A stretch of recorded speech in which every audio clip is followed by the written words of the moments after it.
Supreme court ने हाल ही में वक्फ संशोधन अधिनियम 2025 के कुछ प्रावधानों पर अंतरिम रोक लगा दी है।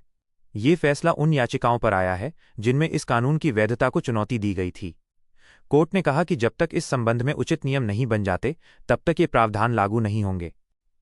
वक्फ बोर्ड में सदस्य बनने की शर्त पर रोक। सुप्रीम कोर्ट ने वक्फ बोर्ड के सदस्य बनने के लिए कम से कम 5 साल तक इस्लाम का पालन करने की शर्त पर रोक लगा दी है। कोर्ट ने इसे मनमाना बताया और कहा कि जब तक सरकार इस पर स्पष्ट नियम नहीं बनाती तब तक ये प्रावधान लागू नहीं होगा। राजस्व रिकॉर्ड और संपत्ति के अधिकार। अदालत ने धारा 374 से जुड़े राजस्व रिकॉर्ड के प्रावधान पर भी रोक लगाई है। सुप्रीम कोर्ट ने साफ किया कि कोई भी कलेक्टर या कार्यपालिका किसी व्यक्ति के संपत्ति के अधिकार तय नहीं कर सकती।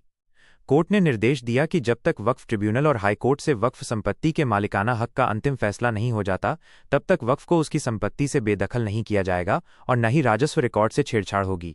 साथ ही इस दौरान किसी तीसरे पक्ष के अधिकार भी नहीं बनाए जाएंगे। वक्फ बोर्ड की संरचना। सुप्रीम कोर्ट ने वक्फ बोर्ड की संरचना पर भी अपनी टिप्पणी दी। कोर्ट ने कहा कि बोर्ड में अधिकतम 3 गैर मुस्लिम सदस्य हो सकते हैं, जिसका मतलब है कि 11 सदस्यों में से बहुमत मुस्लिम समुदाय से होना चाहिए। इसके अलावा जहां तक संभव हो बोर्ड का मुख्य कार्यकारी अधिकारी सीईओ मुस्लिम ही होना चाहिए। अदालत ने स्पष्ट किया कि यह आदेश वक्फ एक्ट की वैधता पर अंतिम राय नहीं है, बल्कि कुछ प्रावधानों पर अंतरिम सुरक्षा प्रदान की गई है।